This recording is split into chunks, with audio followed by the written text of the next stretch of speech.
ಎಲ್ಲಿ ತಪ್ಪು ಕಾಣಿಸುತ್ತೋ ತಪ್ಪು ಅಂತ ಹೇಳೋದು ತಪ್ಪಲ್ಲ. ಹ್ಮ್ ನನ್ನ ಹೆಂಡತಿ ಮಗನ ಮೇಲೆಲ್ಲ ಒಂದಷ್ಟು ಕಲ್ಲು ತೂರಾಟ ಆಗಿತ್ತು, ತೊಂದರೆಗಳಾಗಿತ್ತು. ಮಾತು ಹೇಳಬೇಕು ಅಂದರೆ ನನ್ನ ಹೆಂಡತಿ ಅವಳಿಲ್ಲ ಅಂದಾಗ ನಂಗೆ ಸಿಕ್ಕಾಪಟ್ಟೆ ಕೋಪ ಬರುತ್ತೆ. ಮನೆ ಒಳಗೆ ಹೋಗೋವಾಗ ನನ್ನ ಹೆಂಡತಿ ಒಂದು ಮಾತು ಹೇಳಿದ್ಲು, ಆಗಲೇ ಅದೊಂದು ಫ್ರಿಕ್ಷನ್ ಆಗೋದು, ಅದೇ ಒಂದು ಆರ್ಗ್ಯುಮೆಂಟ್ ಟರ್ನ್ ಆಗೋದು, ಆರ್ಗ್ಯುಮೆಂಟ್ ಫೈಟ್ ಆಗೋದು.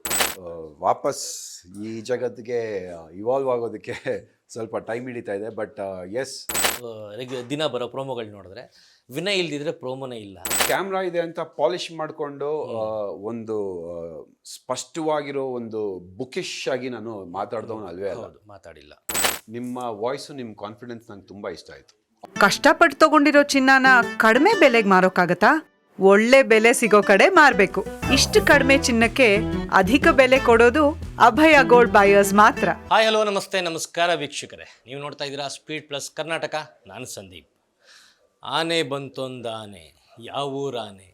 ಇತ್ತೀಚೆಗೆ ಈ ಸಾಂಗು ಮತ್ತು ಈ ವಾಯ್ಸು ಭಾಳ ಫೇಮಸ್ ಆಗಿದೆ. ಅದಕ್ಕೆ ಕಾರಣ ಬಿಗ್ ಬಾಸ್ ಮನೇಲಿರೋ ಆನೆ ಅಂತಲೇ ಖ್ಯಾತಿಯಾಗಿರೋ ವಿನಯ್ ಗೌಡ. ಸೊ ವಿನಯ್ ಗೌಡ ಈಗ ನಮ್ಮ ಜೊತೆ ಇದ್ದಾರೆ, ಬಿಗ್ ಬಾಸ್ ಮುಗಿಸ್ಕೊಂಬಂದಮೇಲೆ. ಹೇಗಿದ್ದಾರೆ ವಿನಯ್ ಗೌಡ್ರೆ?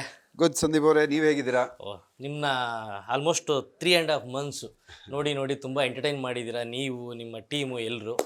ಸೊ ಈಗ ನೀವು ಹೇಳಬೇಕು, ಬಿಗ್ ಬಾಸ್ ಒಂದು ಭದ್ರಕೋಟೆ ಒಳಗಡೆ ಕ್ಯಾಮ್ರಾಗಳ ಮಧ್ಯದಲ್ಲಿ, ಹೊರಗಡೆ ಪ್ರಪಂಚದ ಒಂದು ಪರಿವೇ ಇಲ್ದಂಗೆ, ಮೊಬೈಲ್ ಇಲ್ಲ, ಶೂಟಿಂಗ್ ಇಲ್ಲ ನಿಮಗೆ ದಿನ, ಆ್ಯಂಡ್ ಟಿ ವಿ ಇಲ್ಲ, ಸೋಷಿಯಲ್ ಮೀಡಿಯಾಗಳಿಲ್ಲ ನಿಮಗೆ, ಮನೆಯವ್ರ ಹತ್ರ ಮಾತುಕತೆ ಇಲ್ಲ, ಎಲ್ಲ ಮುಗಿಸಿ ಆಚೆ ಬಂದಿದ್ದೀರಾ. ಹೌ ಯು ಫೀಲಿಂಗ್ ನಾವು? ಇವಾಗ ಜಸ್ಟ್ ಒಂದು 10 hours 12 hours ಆಗಿದೆ ಹೊರಗಡೆ ಬಂದು. ವಾಪಸ್ ಈ ಜಗತ್ತಿಗೆ ಇವಾಲ್ವ್ ಆಗೋದಕ್ಕೆ ಸ್ವಲ್ಪ ಟೈಮ್ ಹಿಡಿತಾ ಇದೆ. ಬಟ್ ಎಸ್, ಒಳಗಡೆ ಫ್ಯಾಮ್ಲಿ ಒಂದು ಇರಲಿಲ್ಲ, ಅದೊಂದು ಬೇಜಾರಿತ್ತು. ಅದನ್ನ ಹೊರತುಪಡಿಸಿ ಇನ್ನೆಲ್ಲ ಆರಾಮಾಗೇ ಇತ್ತು. ಬಿಕಾಸ್ ಸೋಷಿಯಲ್ ಮೀಡಿಯಾ, ಫೋನ್ಸ್, ಅದೊಂದು ಟೆನ್ಷನ್ನು. ಓಕೆ, ಶೂಟಿಂಗ್ ಒಂದು ಮಿಸ್ ಮಾಡಿಕೊಂಡೆ. ಅದು ಬಿಟ್ಟರೆ it was all good. Enjoy ಮಾಡಿದೆ 112 ದಿನ. ಒಳಗೆ ಹೋಗ್ಬೇಕಾದ್ರೆ ಬಿಗ್ ಬಾಸ್ ಅಂತ ಕಾಲ್ ಬಂದಾಗ ಸೆಲೆಕ್ಟ್ ಆಗ್ತೀರಾ. ಹೋಗ್ಬೇಕಾದ್ರೆ ಒಂದು ಥಾಟ್ ಇರುತ್ತೆ ನಿಮ್ಗೆ, ಒಂದು ಪ್ರಿಪ್ರೇಷನ್ ಇರುತ್ತೆ, ಹಿಂಗಿರಬೇಕು ಹಂಗಿರಬೇಕು ಅಂತ. ಅವತ್ತಿದ್ದ ಮನಸ್ಥಿತಿಗೂ ಈಗ ಆಚೆ ಬಂದಮೇಲೆ ಇರೋ ಮನಸ್ಥಿತಿಗೂ ಎಷ್ಟು ವ್ಯತ್ಯಾಸ ಇದೆ? ಮನೆ ಒಳಗೆ ಹೋಗೋವಾಗ ನನ್ನ ಹೆಂಡತಿ ಒಂದು ಮಾತು ಹೇಳಿದ್ಲು, ಪ್ಲ್ಯಾನ್ ಮಾಡ್ಕೊಂಡು ಹೋಗಿ ಹೀಗೆ ಆಡಬೇಕು ಅಂತಂದರೆ ಅದಾಗೋದಿಲ್ಲ, ಜಸ್ಟ್ ಬ್ಲ್ಯಾಂಕ್ ಆಗಿ ಹೋಗು. ಟು ಬಿ ವೆರಿ ಆನೆಸ್ಟ್ ಆಗಿ, ಸ್ಕ್ರೀನಲ್ಲಿ ಅಷ್ಟು ದಿನ ನೋಡೋ ನೀವು ಪ್ಲ್ಯಾನ್ ಮಾಡಿದಿರ ಅನ್ಸಲ್ಲ. ನನಗೆಲ್ಲೂ ಪ್ಲ್ಯಾನ್ ಮಾಡ್ಕೊಂಡು, ಅಂದರೆ ಬಿಗ್ ಬಾಸ್ ಅಂದರೆ ವ್ಯಕ್ತಿತ್ವದ ಆಟ. ಅದು ಅಂದರೆ ಒಬ್ಬ ವ್ಯಕ್ತಿ, ಅದು ಪರ್ಸ್ನಾಲಿಟಿ ಏನಿದೆ ಅದನ್ನು ತೋರಿಸೋವಂಥ ಆಟ. ಅಲ್ಲೋಗಿ ಆ್ಯಕ್ಟಿಂಗ್ ಮಾಡಿದ್ರೆ ಲೈಫ್ ಲಾಂಗ್ ಆ ಆ್ಯಕ್ಟಿಂಗ್ನ ಮೇಂಟೈನ್ ಮಾಡಬೇಕಾಗತ್ತೆ. 100 ದಿನ ಅಷ್ಟೇ ಅಲ್ಲ, ಅದು ಇನ್ನು ಬದುಕಿರೋ ಅಷ್ಟು ದಿನವೂ ಅದೇ ಆಗಿರಬೇಕಾಗತ್ತೆ. ಸೊ ಆ್ಯಕ್ಟಿಂಗ್ ಮಾಡಿದವರು ಇದಾರೋ ಇಲ್ವೋ ಅಂತ ನನಗೆ ಗೊತ್ತಿಲ್ಲ. ಬಟ್ ನನಗೆ ಎಲ್ಲೂ ಆ್ಯಕ್ಟಿಂಗ್ ಮಾಡಬೇಕು ಅಂತಲೂ ಅನಿಸಲಿಲ್ಲ. ಆ್ಯಂಡ್ ನೀವು ಹೇಳಿದ್ರಲ್ಲ ಎಲ್ಲ ಕಡೆ ಕ್ಯಾಮ್ರಾಗಳಿದೆ ಅಂತ, ಆ ಫೀಲು ಫಸ್ಟ್ ಡೇ ಅಷ್ಟೇ ಇದ್ದಿದ್ದು ನನಗೆ. ಓಕೆ, ಕ್ಯಾಮ್ರಾಗಳಿದೆ ಸುತ್ತಲೂ, ನನ್ನನ್ನೇ ನೋಡ್ತಿದೆ ಅನ್ನೋ ಫೀಲು ಫಸ್ಟ್ ಡೇ ಇತ್ತು. ಹೋಗ್ತಾ ಹೋಗ್ತಾ ಕ್ಯಾಮ್ರಾಗಳಲ್ಲಿ ಎಲ್ಲಿದೆ ಅನ್ನೋದೇ ಮರ್ತೋಗಿ, ಮನೆಯಲ್ಲಿ ಅದೊಂದು ಏನು ಡೇ ಟು ಡೇ ಆ್ಯಕ್ಟಿವಿಟೀಸ್ ಇದೆ ಅದ್ರ ಮೇಲೆ ಮಾತ್ರ ಕಾನ್ಸಂಟ್ರೇಷನ್ ಇದ್ದಿದ್ದು ನಂದು. ಆ್ಯಂಡ್ ಐ ಗೆಸ್ ಎಲ್ಲೂ ನನ್ನ ವ್ಯಕ್ತಿತ್ವನ ನಾನು ಬಿಟ್ಕೊಟ್ಟಿಲ್ಲ ಅಲ್ಲಿ. ಆ್ಯಂಡ್ ಪ್ರಿಪ್ರೇಷನ್ ಅಂತ ಝೀರೋ. ಓಕೆ, ಬಟ್ಟೆಗಳು ಬಿಟ್ಟರೆ ನಾನು ಇನ್ನೇನು ಪ್ರಿಪೇರ್ ಮಾಡ್ಕೊಂಡಿರಲಿಲ್ಲ ಅಲ್ಲಿ ಹೋಗೋದಕ್ಕೆ. ಹೇಗೆ ಹೋದ್ನೋ ಹಾಗೆ ಬಂದಿದ್ದೀನಿ ಅನ್ಕೊತೀನಿ. ಆ್ಯಂಡ್ ಅಲ್ಲಿ ಪ್ರಿಪೇರ್ ಮಾಡಿಕೊಂಡು ಹೋದವರು ಸರ್ವೈವ್ ಆಗೋದಕ್ಕಾಗೋದಿಲ್ಲ. Because they will have to come out of the character some day or the other. So ಅಲ್ಲಿ ಇದ್ದಷ್ಟು ಜನನು ತುಂಬ ಚೆನ್ನಾಗಿ ಆಡಿದ್ದಾರೆ. ಆ್ಯಂಡ್ ಅವ್ರವ್ರ ವ್ಯಕ್ತಿತ್ವ ತೋರಿಸಿದೆ ಅಲ್ಲಿ. ಆ್ಯಂಡ್ ಹೋದಾಗ ಒಂದು ಎಕ್ಸೈಟ್ಮೆಂಟ್ ಇತ್ತು ನಿಮಗೆ, ಖುಷಿಯಿಂದ ಬಿಗ್ ಬಾಸು ಪಾರ್ಟಿಸಿಪೇಷನ್ ಮಾಡಬೇಕು. ಮೋಸ್ಟ್ಲಿ ಪ್ರೀವಿಯಸ್ ಸೀಸನ್ಗಳು ನೋಡಿನೂ ಅನಿಸಿರ್ಬೋದು ನಿಮಗೆ, ನಾನು ಜಾಸ್ತಿ ಜನಕ್ಕೆ ರೀಚ್ ಆಗ್ತೀನಿ ಅಂತ. ಆ್ಯಂಡ್ ಒಳಗಡೆ ಅಷ್ಟು ದಿನ ಇದ್ದಾಗ ವಿನಯ್ ಅವ್ರು ನಕ್ಕಿದ್ದು ನೋಡಿದ್ದೀವಿ, ಹತ್ತದ್ದು ನೋಡಿದ್ದೀವಿ, ಜಾಸ್ತಿ ಕೋಪಿಸ್ಕೊಂಡಿರೋ ವಿನಯನ ನೋಡಿದ್ದೀವಿ. ವಿನಯನ ಟ್ರಿಗರ್ ಮಾಡೋದು, ವಿನಯ್ ಕೋಪ ಬರೋದು ಅಷ್ಟು ಈಸಿನಾ ಹಾಗಾದರೆ? ಇನ್ಫ್ಯಾಕ್ಟ್ ಒಂದು ಮಾತು ಹೇಳಬೇಕು ಅಂದರೆ, ನನ್ನ ಹೆಂಡತಿ ನನ್ನ ಕಾಮಿಂಗ್ ಥೆರಪಿ ಅಂದರೆ ನನ್ನ ಹೆಂಡತಿ. ಓಕೆ, ಅವಳ ಜೊತೆನಲ್ಲಿದ್ದಾಗ ನನಗೆ ಕೋಪನೇ ಬರೋದಿಲ್ಲ. ಎರಡನೇದು, ಅವಳಿಲ್ಲ ಅಂದಾಗ ನನಗೆ ಸಿಕ್ಕಾಪಟ್ಟೆ ಕೋಪ ಬರುತ್ತೆ. ಅದೇ ರೀಸನ್ ಅನಿಸುತ್ತೆ ಬಿಗ್ ಬಾಸ್. ಆ ಮನೆ ಒಳಗೆ ಇನ್ನೊಂದು ಏನಂದರೆ, ತಪ್ಪು ಅಂತ ನಡೆದಾಗ ನನಗೆ ಅದನ್ನು ಎತ್ತಿ ಮಾತಾಡಬೇಕು ಅನ್ನೋದು ನನಗೆ ಆಲ್ವೇಸ್ ಇದೆ. ಓಕೆ, ಎಲ್ಲಿ ತಪ್ಪು ಕಾಣಿಸುತ್ತೋ ತಪ್ಪು ಅಂತ ಹೇಳೋದು ತಪ್ಪಲ್ಲ. ಒಬ್ಬ ಮನುಷ್ಯ ತಪ್ಪು ಮಾಡ್ತಾ ಇದ್ದಾನೆ ಅಂತ ಹೇಳ್ದಾಗ್ಲೇ ಅವನಿಗೂ ಗೊತ್ತಾಗೋದು ತಪ್ಪು ಮಾಡ್ತಾ ಇದ್ದಾನೆ ಅಂತ. ತಿತ್ಕೊಂಡು ನಡೀತಾನೆ. ತಪ್ಪು ಮಾಡ್ತಾ ಇರೋದನ್ನ ಮುಚ್ಚಾಕಿ ಪರವಾಗಿಲ್ಲ ಅಂತ ಹೋಗ್ತಿದ್ರೆ ಪದೇ ಪದೇ ಆ ತಪ್ಪುಗಳನ್ನ ಮಾಡ್ತಿರ್ತಾನೆ. ಸೊ ಅದೊಂದು ಕಲ್ತಿದ್ದೀನಿ, ಯಾರಾದರೂ ತಪ್ಪು ಮಾಡಿದ್ರೆ ಯಾರೇ ಆಗಿರಲಿ ಅದು ತಪ್ಪು ಮಾಡ್ತಿದ್ದೀರಾ ಅಂತಲೇ ಹೇಳೋದು ನಾನು. ಬಟ್ ಅಲ್ಲಿರೋ ಸಾಕಷ್ಟು ವ್ಯಕ್ತಿಗಳು ತಪ್ಪು ಅಂತ ನೀವು ಹೇಳಿದಾಗ ಅದನ್ನ ರಿಸೀವ್ ಮಾಡೋಕ್ಕೆ ರೆಡಿ ಇರಲ್ಲ. ಹೊರಗಡೆ ಪ್ರಪಂಚದಲ್ಲೂ ಹಾಗೆ ಇದ್ದಾರೆ, ಬಟ್ ಅಲ್ಲೂ ಅದೇ ಆಗುತ್ತೆ.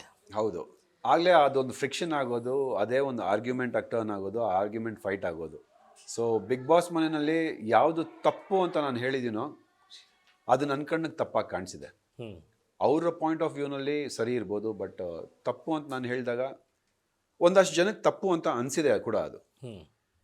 ಬಟ್ ಅವ್ರವ್ರ ಆರ್ಗ್ಯುಮೆಂಟ್ಸ್ ಅವ್ರವ್ರು ಮಾಡೋದು ಅವ್ರವ್ರಿಗೆ ಬಿಟ್ಟಿರೋದು. ಸೊ ಅಲ್ಲಿ ಕೆಟ್ಟವನಾಗಿ ನಾನು ಕಾಣಿಸಿದ್ರು ನನಗೆ ನಾನು ಕನ್ನಡಿನಲ್ಲಿ ನೋಡ್ಕೊಂಡಾಗ ತಪ್ಪು ಮಾತಾಡಿಲ್ಲ ಅಂತ ನನಗೆ ಅನಿಸಿದೆ. ಆ್ಯಂಡ್ ಸರಿಯಾಗೇ ಮಾತಾಡಿದ್ದೀನಿ ಅನಿಸುತ್ತೆ. ಆರ್ಗ್ಯುಮೆಂಟ್ಸ್ ಆಗೋದಾಗ್ತಿತ್ತು, ಜಗಳಗಳಾಗ್ತಿತ್ತು, ಬಟ್ ಎಲ್ಲೂ ತಪ್ಪು ಮಾತಾಡಿದೆ ಅಂತಂತೂ ನನಗೆ ಅನಿಸ್ಲಿಲ್ಲ. ಹೊರಗಡೆ ಬಂದ ಮೇಲೆ ಅದರ ಹಳೆ ಎಪಿಸೋಡು ಪ್ರೋಮೋಸು ಏನಾದರೂ ನೋಡಿದ್ರಾ? ಇಲ್ಲ, ಅಷ್ಟು ಟೈಮ್ ಸಿಕ್ಕಿಲ್ಲ. ಒಂದಷ್ಟು ರೀಲ್ಸ್ ನೋಡ್ತಾ ಇದ್ದೆ. ಓಕೆ. ಎಲ್ಲ ಪಾಸಿಟಿವ್ ರೀಲ್ಸೇ ನೋಡ್ತಾ ಇದ್ದೆ. ಒಂದಷ್ಟು ಟ್ರೋಲ್ ಆಗಿದ್ದೆ, ಒಂದಷ್ಟು ನೆಗೆಟಿವಿಟಿ ಆಗಿತ್ತು. ನನ್ನ ಹೆಂಡತಿ ಮಗನ ಮೇಲೆಲ್ಲ ಒಂದಷ್ಟು ಕಲ್ಲು ತೂರಾಟ ಆಗಿತ್ತು, ತೊಂದರೆಗಳಾಗಿತ್ತು ಅಂತ ಗೊತ್ತಾಯ್ತು. ಇವನ್ ಐ ಹರ್ಡ್ ನಿಮ್ಮ ವೈಫ್ ಅವರಿಗೆ ಬೆದರಿಕೆ ಕರೆಗಳು ಕೂಡ ಬರ್ತಾ ಇದ್ವು. ಹೌದು, ಹೇಳಿದಾರಾ? ಅದನ್ನ ಅವಳು ಹೇಳಲಿಲ್ಲ, ಬಟ್ ಬೇರೆ ಕಡೆಯಿಂದ ನಾನು ಬರೋವಾಗ ನಿನ್ನೆ ಡ್ರೈವ್ನಲ್ಲಿ ಬರೋವಾಗ ನನ್ನ ತಮ್ಮ ಒಂದಷ್ಟು ಹೇಳ್ದ. ಅವಾಗ ನನಗೆ ತುಂಬ ಬೇಜಾರಾಯಿತು. ಬಟ್ ಎಲ್ಲೋ ಒಂದು ಕಡೆ ಅದೆಲ್ಲ ಆಗಿರಲಿಲ್ಲ ಅಂದಿದ್ರೆ ಇವತ್ತು ಜನ ಇಷ್ಟು ಪ್ರೀತಿ ಮಾಡ್ತಿರಲಿಲ್ಲ ಅಂತ ಅನ್ಕೊತೀನಿ. ಬಿಕಾಸ್ ಒಂದು ಪಾಸಿಟಿವ್ನ ಒಂದು ನೆಗೆಟಿವ್ನ ಒಂದು ತಕಡಿನಲ್ಲಿ ಹಾಕಿ ತೂಗ್ದಾಗ್ಲೇ ಮನುಷ್ಯನಲ್ಲಿ ಎಷ್ಟು ನೆಗೆಟಿವ್ ಇದೆ, ಎಷ್ಟು ಪಾಸಿಟಿವ್ ಇದೆ ಅಂತ ಎಲ್ಲರಿಗೂ ಗೊತ್ತಾಗೋದು. ಎಲ್ಲೋ ಒಂದು ಕಡೆ ಗೊತ್ತಿಲ್ದಿರೋ ಫ್ಲೋನಲ್ಲಿ ಮಾತಾಡಿರೋವಂಥ ಮಾತು ಯಾರಿಗೂ ಇನ್ಸಲ್ಟ್ ಮಾಡೋದಕ್ಕಾಗಲಿ ಅಥವಾ ಯಾರನ್ನೂ ಕೀಳಾಗಿ ತೋರಿಸೋದಕ್ಕಾಗಲಿ ಅಥವಾ ಅವಮಾನ ಮಾಡೋದಕ್ಕಾಗಲಿ ಮಾತಾಡಿರೋ ಮಾತುಗಳಲ್ಲ. ಅದು ಜನರಲ್ ಆಗಿ ಫ್ಲೋನಲ್ಲಿ ಬಂದಿರೋಂಥ ಮಾತುಗಳು. ಕೆಲವೊಂದು ಪದಗಳನ್ನ ಇಟ್ಕೊಂಡು ಅದನ್ನು ಟ್ವಿಸ್ಟ್ ಮಾಡಿ, ಅದನ್ನೊಂದು ರೆವಲ್ಯೂಷನ್ ಮಾಡಿ, ಅದನ್ನೊಂದು ಹೋರಾಟ ಮಾಡಿ ಒಂದು ನೆಗೆಟಿವ್ ಆಗಿ ಒಂದು ನನ್ನ ಹೆಸರೇನು ಆಗಿತ್ತು ಅವರೆಲ್ರಿಗೂ ಥ್ಯಾಂಕ್ಸ್ ಹೇಳಬೇಕು ಆ್ಯಕ್ಚುಲಿ. ಬಿಕಾಸ್ ಅವರು ಯಾವುದೂ ಇದನ್ನೆಲ್ಲ ನನ್ನನ್ನು ಎತ್ತಿ ಮಾತಾಡಿರಲಿಲ್ಲ ಅಂದಿದ್ರೆ, ನಾನು ಹೇಳಿದ್ನಲ್ಲ ಇದನ್ನು ತಪ್ಪು ಅಂತ ನನಗೆ ಹೇಳದೇ ಇದ್ದಿದ್ರೆ ಆ ತಪ್ಪು ಪದೇ ಪದೇ ಆಗಿರೋದು. ಓಕೆ.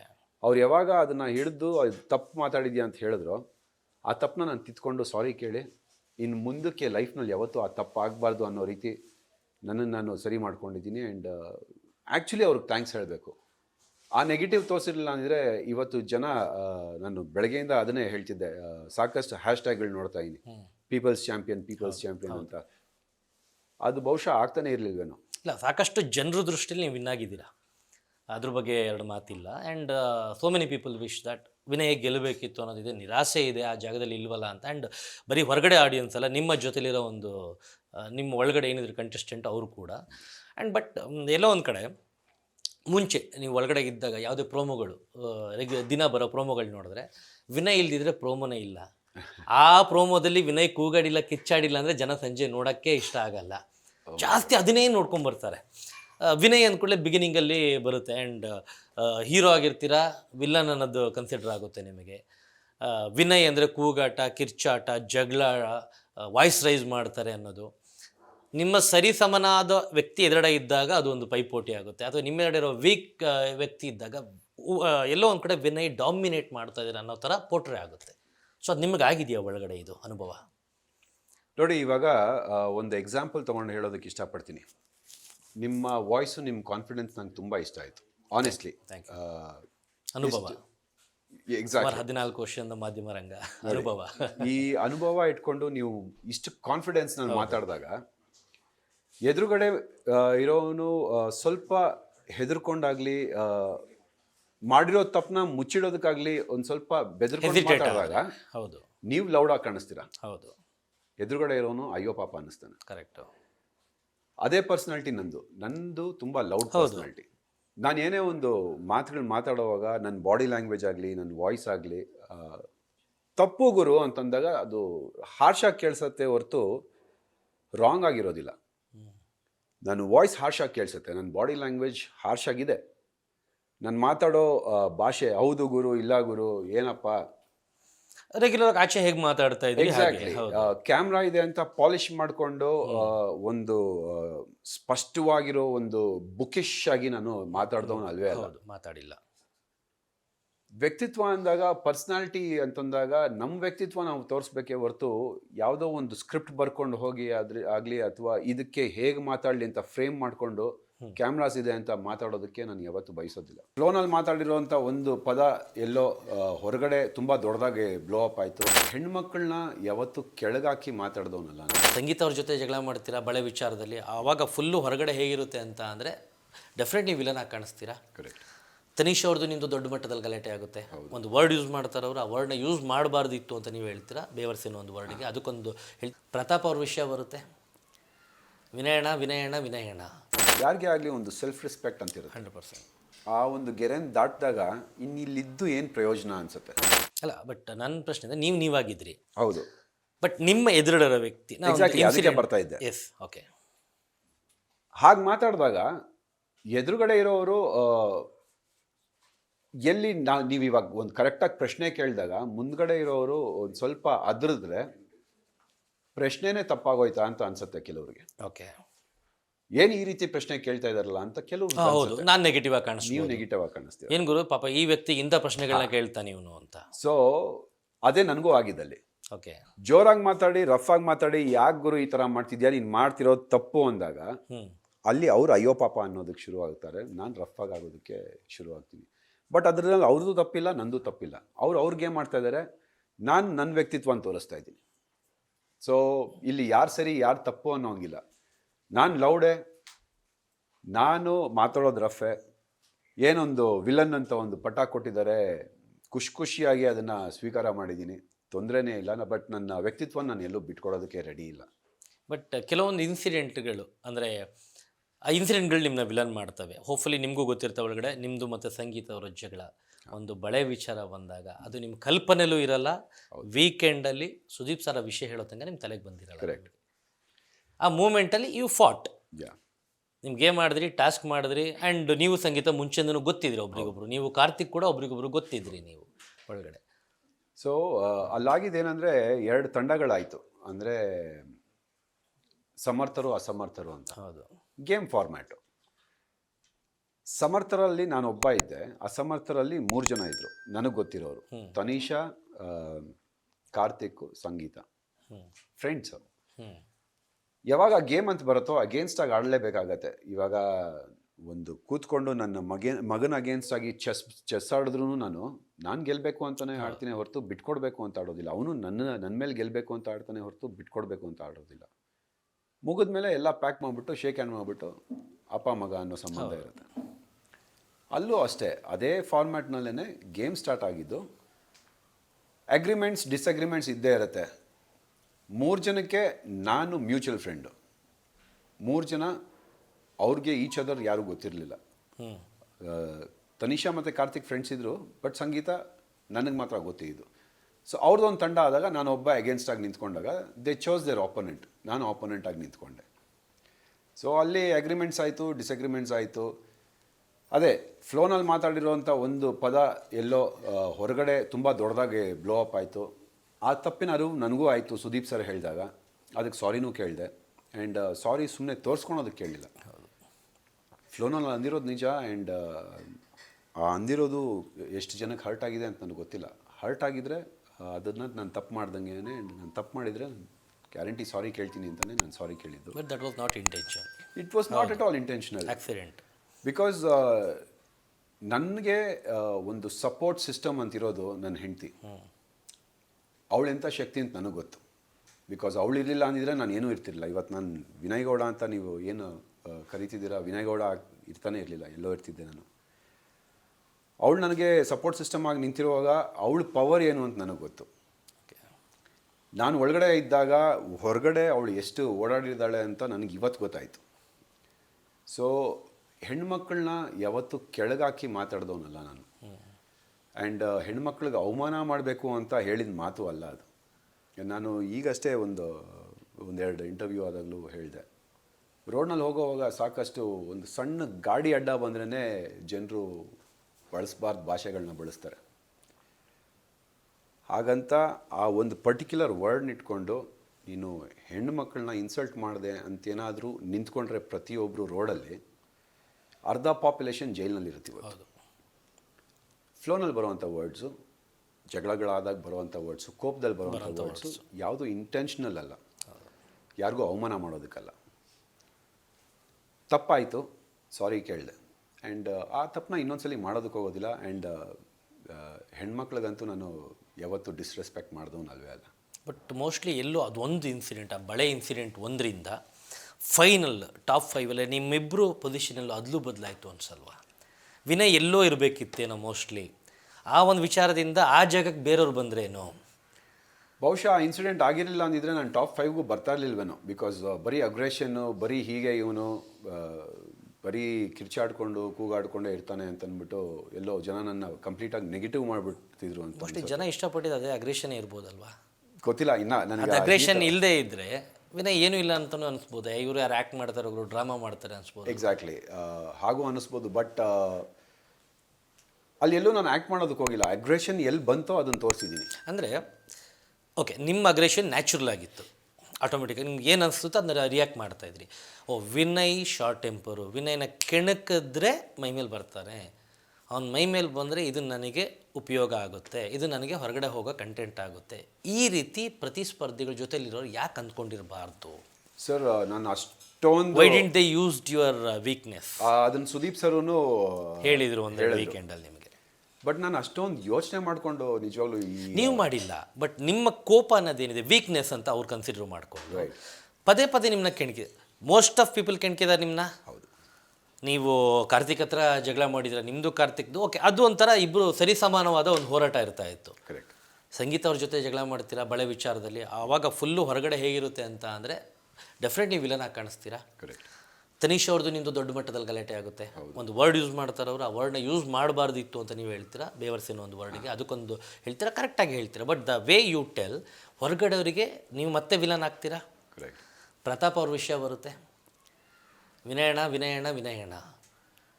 ಬಟ್ ಆ ಅಗ್ರೆಷನು ಲಾಸ್ಟ್ ವೀಕ್ ಇನ್ನೇನು 5 days ಇರ್ಬೇಕಾದ್ರೆ ಪ್ರತಾಪ್ ಹೊರಗಡೆ ಹಾಕ್ತಾರೆ. ಅಲ್ಲಿ ತನಕ ಹಾಕಿರಲ್ಲ, ಬಾಕ್ಸಿಂಗ್ ಇದು ಬರೋ ತನಕ ಅವ್ರು ಹಾಕಿರಲ್ಲ, ಅಲ್ಲಿ ಹಾಕ್ತಾರೆ. ಸೊ ಇದೆಲ್ಲ ಏನು ಅನಿಸುತ್ತೆ ನಿಮ್ಮ ಒಳಗಡೆ ಆ ಮೂಮೆಂಟಲ್ಲಿ ನೋಡಿದಾಗ?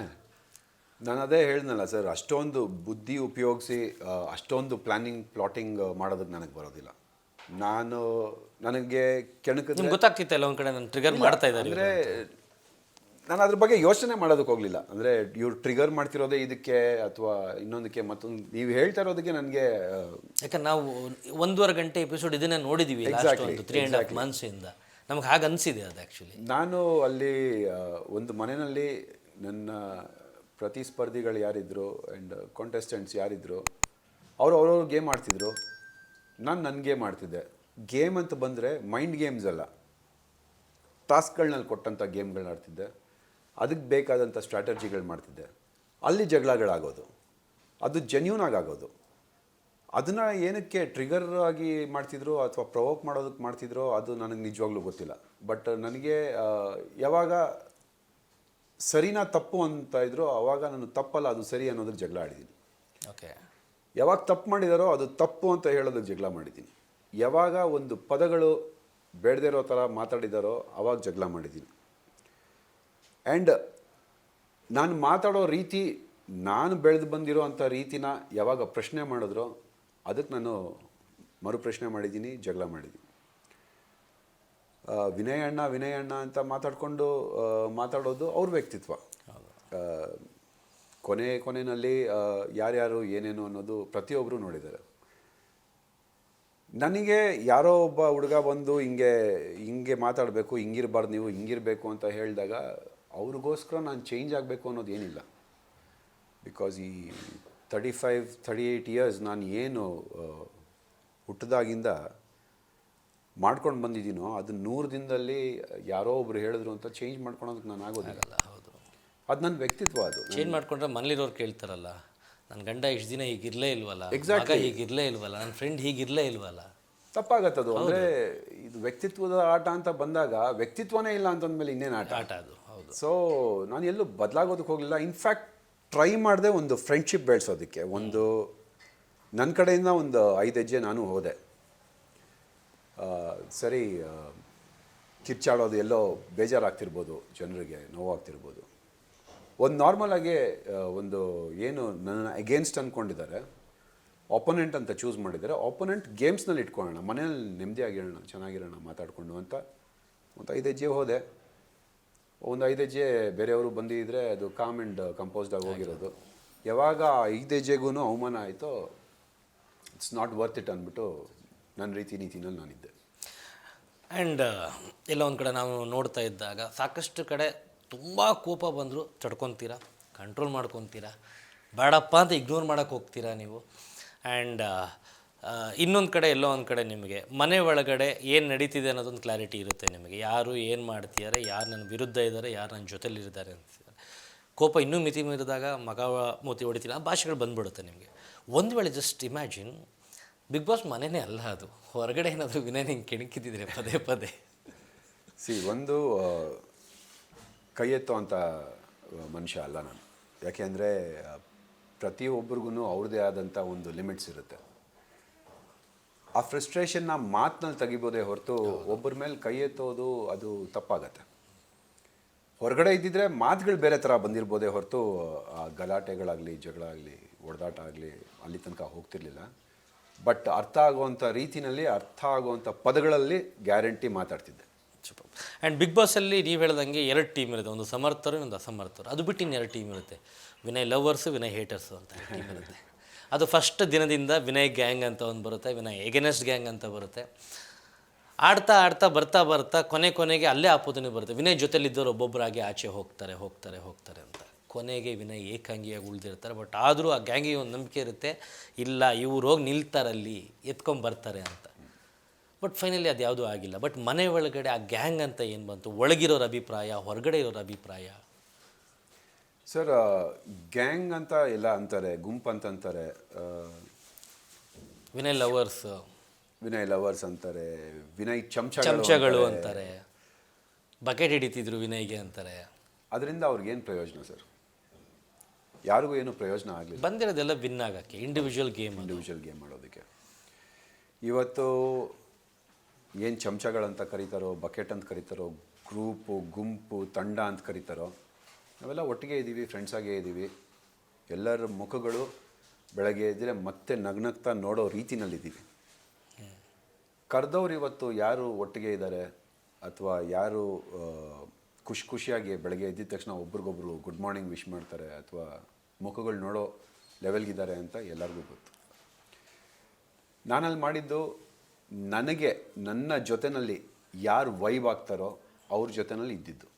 ನಿಮಗೆ ಒಂದು ಮನೆಯಲ್ಲಿದ್ದಾಗ ಒಬ್ಬನೇ ಅಂತೂ ಇರೋದಕ್ಕಾಗೋದಿಲ್ಲ. ನಿಮ್ಮ ಮೆಂಟಾಲಿಟಿಗೆ ಯಾರು ಸೂಟ್ ಆಗ್ತಾರೋ ಅವ್ರ ಜೊತೆಯಲ್ಲಿ ಮಾತಾಡ್ತಿರೋದು. ಕೆಲವೊಂದು ವೇವ್ ಲೆಂತ್ ಮ್ಯಾಚ್ ಆಗದೆ ಇದ್ದಾಗ ಸರಿ ನೀವು ಅಲ್ಲೇ ಇರಿ, ನಾವು ಇಲ್ಲೇ ಇರ್ತೀವಿ ಅಂತ ದೂರ ಇರ್ತಾರೆ. ಸೊ ನನ್ನ ವೇವ್ ಲೆಂತ್ಗೆ ಯಾರ್ಯಾರು ಮ್ಯಾಚ್ ಆದರೂ ಅವ್ರು ನನ್ನ ಜೊತೆನಲ್ಲಿದ್ದರು. ಅದು ಗುಂಪಾಯಿತು, ಗ್ಯಾಂಗ್ ಆಯಿತು, ತಂಡ ಆಯಿತು, ಚಮಚಗಳಾದರು, ಬಕೆಟ್ಗಳಾದರು. ಇವತ್ತಿಗೂ ಅವ್ರು ಯಾರು ನಿಮ್ಮ ಮೇಲೆ ಬರ್ತಾ ಇತ್ತು. ಬಿಕಾಸ್ ಲೈಕ್ ಐ ಸೆಡ್, ನಿಮ್ಮದು ಆ ಲೌಡ್ ಪರ್ಸ್ನಾಲಿಟಿ ಇದೆ, ನಂದು ಅದೇ ರೀತಿ ಒಂದು ಲೌಡ್ ಪರ್ಸ್ನಾಲಿಟಿ ಇದೆ. ಸೊ ಅಲ್ಲಿ ಜೋರಾಗಿ ಕಾಣಿಸೋದು ಯಾರು, ಇವನು, ಸರಿ ಇವಂದೇ ಗುಂಪು ಅನ್ನೋದೊಂದು ಆಯಿತು.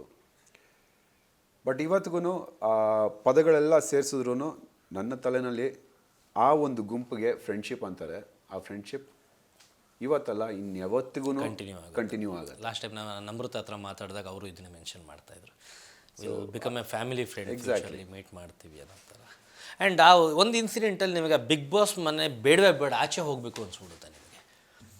ಸರ್, ಅದು ಒಂದು ಫ್ರಸ್ಟ್ರೇಷನ್ ಅಂತಿರುತ್ತಲ್ಲ, ಅದು ಪೈಲಪ್ ಆಗ್ತಾ ಬರ್ತಾ ಇರುವಾಗ ಕೆಲವೊಂದು ಇನ್ಸಿಡೆಂಟ್ಗಳಾಗತ್ತೆ. ಅದೊಂದು ಚಪ್ಪಲಿ ಬಂದು ಬಿದ್ದಿದ್ದಾಗಲಿ, ಯಾರಿಗೇ ಆಗಲಿ ಒಂದು ಸೆಲ್ಫ್ ರೆಸ್ಪೆಕ್ಟ್ ಅಂತಿರುತ್ತೆ. 100%.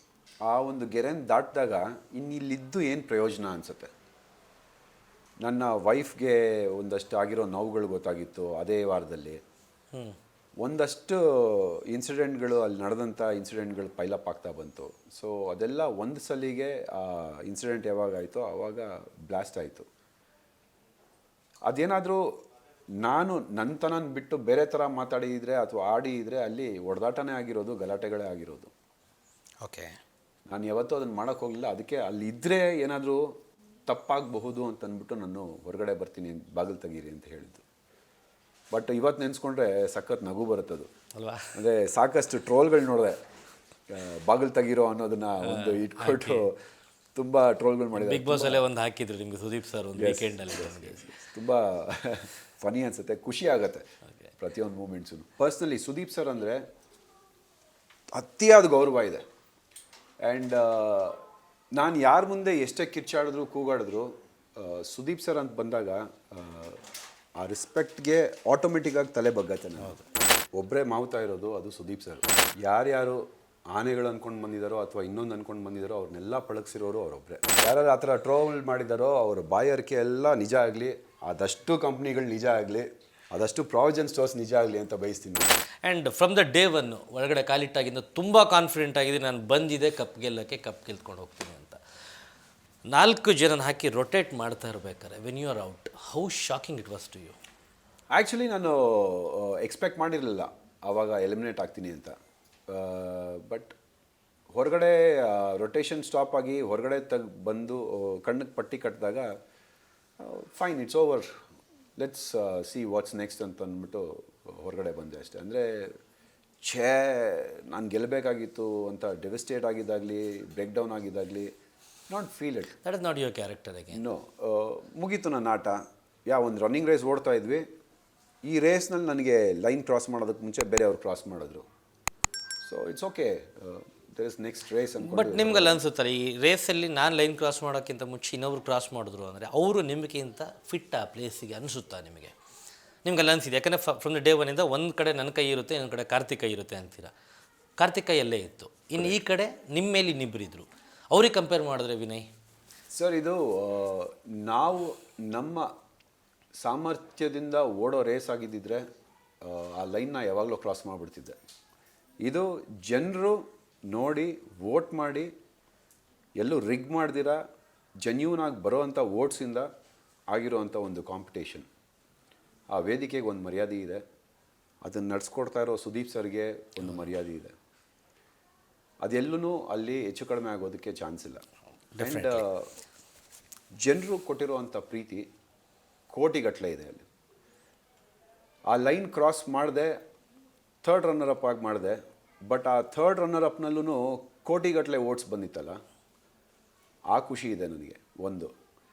ಎರಡನೇದು ಬಂದು ನಾನು ಬೆಳಗ್ಗೆಯಿಂದ ಒಂದು ಇನ್ಸ್ಟಾಗ್ರಾಮ್ ಸ್ಕ್ರೋಲ್ ಮಾಡುವಾಗ ನೋಡ್ತಾ ಇದ್ದೀನಿ, ಬರೀ ಕರ್ನಾಟಕದಲ್ಲ, UAE, Dubai, Singapore, Canada, New York, time square, ಅಲ್ಲೊಂದು ಬಿಲ್ ಬೋರ್ಡ್ಸ್ನಲ್ಲೆಲ್ಲ ನನ್ನ ಫ್ಯಾನ್ಸು ಅವ್ರ ಖುಷಿನ ವ್ಯಕ್ತಪಡಿಸಿದ್ದಾರೆ, ವೋಟಿಂಗ್ನ ಕೇಳಿದ್ದಾರೆ. ಇದೆಲ್ಲ ನೋಡಿದಾಗ ಗೆಲುವು ಅನ್ನೋದು ನನಗೆ ತುಂಬ ಚಿಕ್ಕದಾಗಿ ಕಾಣಿಸ್ಬಿಡ್ತು. ಅಂದರೆ ಜನರನ್ನ ಗೆದ್ದಿದ್ದೀನಿ ನಾನು, ಇಷ್ಟು ಮನಸ್ಸುಗಳನ್ನ ಗೆದ್ದಿದ್ದೀನಿ. And like I said, people's champion ಅನ್ನೋ ಒಂದು ಹ್ಯಾಶ್ಟ್ಯಾಗು ಓಡ್ತಾ ಇದೆ. ಅದು ನನಗೆ winning and 50 lakhs and car ಇತ್ಯಾದಿಗಳಿಗಿಂತ ಇದು ಸಾಕು sir. And second third position ಕೂಡ ಹೈಯೆಸ್ಟ್ ವೋಟಿಂಗ್ ಬರೋ ಕಾಂಟ್ರಿಬ್ಯೂಷನ್ ನಿಮ್ಗೆ ತುಂಬ ಇದೆ ಅದರಲ್ಲಿ. ಯಾರೊಬ್ಬರು ಹೀರೋ ಆಗಬೇಕು ಅಂದರೆ ಒಬ್ಬರು ವಿಲನ್ ಇರಲೇಬೇಕಂತ.